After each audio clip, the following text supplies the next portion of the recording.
Hi friends, എല്ലാവർക്കും പുതിയ സ്വാഗതം. നമ്മൾ ഈ വീഡിയോയിൽ നോക്കാൻ പോകുന്നത് നിങ്ങളൊരു കണ്ടൻറ്റ് ക്രിയേറ്റർ ആണെങ്കിൽ നിങ്ങൾക്ക് മോട്ടിവേറ്റ് ചെയ്യാൻ പറ്റിയ 2-3 യൂട്യൂബ് ചാനലുണ്ട്. ആ ചാനൽ നിങ്ങൾ പരിചയപ്പെടുത്തി തരാൻ വേണ്ടിയിട്ടാണ് ഈ ഒരു വീഡിയോ. എന്തിനാണ് ഈ ഒരു യൂട്യൂബേഴ്സ് ഞാൻ നിങ്ങളുമായി ഷെയർ ചെയ്യുന്നത് ചോദിക്കുകയാണെങ്കിൽ, അവരൊരു കണ്ടൻറ്റ് ക്രിയേറ്റർ എന്ന് പറഞ്ഞിട്ടുള്ള ഒരു ബിസിനസ് തന്നെയാണ് യൂട്യൂബ് വഴിയൊക്കെ സ്റ്റാർട്ട് ചെയ്തിരിക്കുന്നത്. അപ്പോൾ നേരെ വീഡിയോയിലേക്ക്. ഏതൊരു ബിസിനസ് ആയാലും ആ ഒരു ബിസിനസ്സിന് കസ്റ്റമേഴ്സിന് എത്തിക്കാൻ വേണ്ടിയിട്ട് നമുക്ക് എന്തായാലും കസ്റ്റമേഴ്സ് ഉള്ള സ്ഥലം നമ്മൾ കണ്ടുപിടിക്കേണ്ടതുണ്ട്. ഞാൻ പറയുന്ന കാര്യം കുറച്ച് കോംപ്ലക്സിറ്റിയാണ്, എന്നാലും ഞാൻ സിമ്പിൾ ആയിട്ട് പറയാം. അതായത് നിങ്ങളുടെ കയ്യിൽ ഒരു പ്രൊഡക്റ്റ് ഉണ്ടെന്ന് വിചാരിക്കുക. അത് നിങ്ങളുടെ കയ്യിൽ എന്തെങ്കിലും ഒരു പ്രൊഡക്റ്റ് ആണെന്ന് സങ്കല്പിക്കുക. ആ ഒരു പ്രൊഡക്റ്റ് കസ്റ്റമേഴ്സിന് എത്തിക്കണമെങ്കിൽ നിങ്ങൾ സാധാരണ മുമ്പൊക്കെ ചെയ്ത് വരാറുള്ളത് TV വഴി പരസ്യം കൊടുക്കും, അതല്ലെങ്കിൽ ബിൽ ബോർഡ് മറ്റ് ആഡൊക്കെയാണ് കൊടുക്കുന്നത്.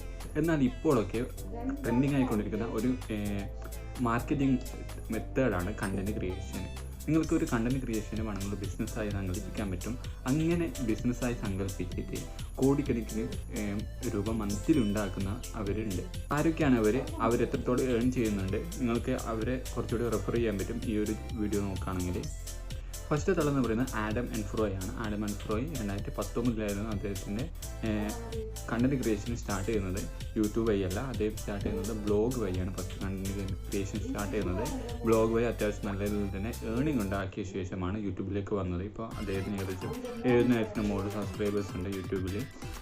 ഇദ്ദേഹത്തിൻ്റെ മന്ത്ലി ഏണിംഗ് കേൾക്കുമ്പോൾ പലരും ഇതൊക്കെ പോസിബിൾ ആണോ എന്ന് ചോദിച്ചു പോകും. കാരണം അദ്ദേഹത്തിൻ്റെ മന്ത്ലി ഏണിംഗ് എന്ന് പറയുന്നത് ഏകദേശം 3,20,00,000 ഇപ്പോൾ അവർക്ക് മന്ത്ലി ഏൺ ചെയ്യാൻ പറ്റുന്നത്.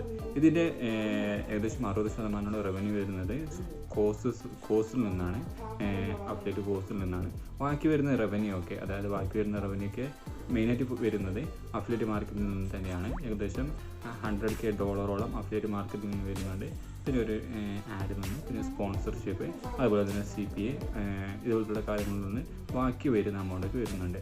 കോഴ്സിൽ നിന്ന് ഏകദേശം 2.5 മില്യൺ $250,000 കോഴ്സിൽ നിന്ന് വരുന്നുണ്ട്. അദ്ദേഹത്തിൻ്റെ ചാനൽ നിങ്ങൾ ചെക്ക് ചെയ്ത് നോക്കുക. ഏറ്റവും യൂസ്ഫുൾ ആയിട്ടുള്ള നല്ല വീഡിയോസാണ് അദ്ദേഹത്തിൻ്റെ ചാനൽ അപ്ലോഡ് ചെയ്യുന്നത്. നിങ്ങൾ കണ്ടൻറ്റ് ക്രിയേറ്റർ ആണെങ്കിൽ ഉറപ്പായിട്ടും റെഫർ ചെയ്യേണ്ട ഒരു ചാനൽ കൂടിയാണ്. കണ്ടൻറ്റ് ക്രിയേഷൻ എന്ന് പറഞ്ഞാൽ അതിൻ്റെ സ്കോപ്പ് ഏറ്റവും കൂടുതൽ മനസ്സിലാക്കി തരാൻ പറ്റുന്ന ഒരു ചാനൽ കൂടിയാണ് ആഡം ആൻഡ് ഫ്രോയിൻ്റെ ഈ ഒരു ചാനൽ.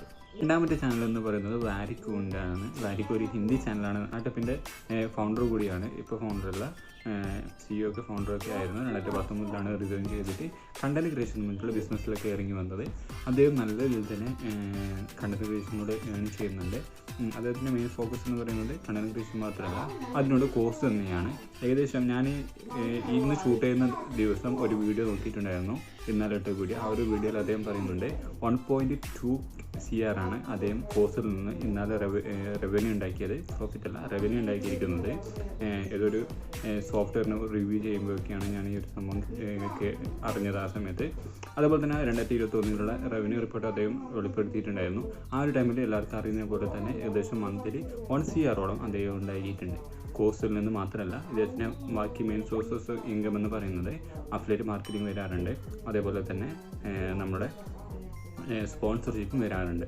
ഇതൊക്കെയാണ് ഇദ്ദേഹത്തിന് മെയിനായിട്ട് ഫോക്കസ് ചെയ്യുന്ന ഇൻകം സോഴ്സസ്. 2021 തന്നെ അദ്ദേഹം ഏകദേശം 13-14 CR ഒക്കെയാണ് ജനറേറ്റ് ചെയ്തത്. ഈ വർഷം അദ്ദേഹം 25-30 CR ഒക്കെയാണ് ജനറേറ്റ് ചെയ്യുന്നതെന്ന് ഇന്നലത്തെ ആ ഒരു വീഡിയോയിൽ സൂചിപ്പിച്ചിട്ടുണ്ടായിരുന്നു.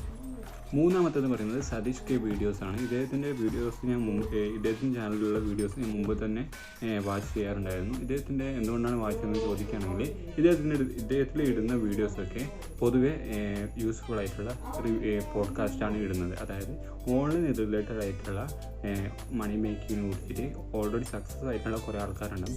അവരുടെ റിവ്യൂ അല്ല പോഡ്കാസ്റ്റാണ് ഇദ്ദേഹത്തിൻ്റെ ചാനലിടുന്നത്. സാധാരണ ആൾക്കാർ ചെയ്യുന്ന പോലെ, അതായത് പൊതുവെ എല്ലാവരും പോഡ്കാസ്റ്റ് ചെയ്യാറുണ്ട്.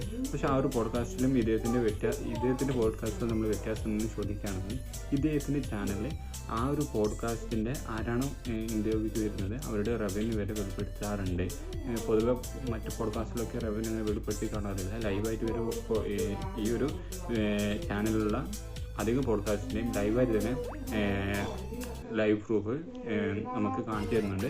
അതുകൊണ്ട് തന്നെ നമുക്ക് കുറച്ചുകൂടി ട്രസ്റ്റ് ഇതിലൂടെ ബിൽഡ് ആവുന്നതാണ്. അതുമാത്രമല്ല, നിങ്ങൾക്ക് കുറച്ചുകൂടി കണ്ടൻറ്റ് ക്രിയേഷനെ കുറിച്ചും അതേപോലെ തന്നെ പല രീതിയിലുള്ള ഓണിംഗ് മെത്തേഡിനെ കുറിച്ചൊക്കെ നിങ്ങൾക്ക് ഇതിൽ നിന്ന് പഠിക്കാൻ പറ്റുന്നതാണ്. അപ്പോൾ ഇതാണ് മൂന്നാമത്തെ ചാനൽ എന്ന് പറയുന്നത്. ഇതിനേക്കാളും കൂടുതൽ നല്ല ചാനൽ നിങ്ങൾക്കറിയാമെന്ന് എനിക്കറിയാം. അങ്ങനെ അറിയാമെങ്കിൽ എന്താണ് കമൻറ്റ് ബോക്സിൽ പറയാം. ഞാൻ അടുത്ത വീഡിയോയിൽ അതുകൂടി നമ്മുടെ പ്രേക്ഷകർക്ക് വേണ്ടി ഷെയർ ചെയ്യാം. അപ്പോൾ ഈ ഒരു വീഡിയോ നിങ്ങൾക്ക് ഇഷ്ടപ്പെട്ട ലൈക്ക് ചെയ്യുക, ഇഷ്ടമുണ്ട് ഡിസ്ലൈക്ക് ചെയ്യുക. അതുപോലെ തന്നെ ചാനൽ ഇതുവരെ സബ്സ്ക്രൈബ് ചെയ്തിട്ടില്ലെങ്കിൽ ആ ഒരു കാര്യം കൂടി ഒന്ന് പരിഗണിക്കുക.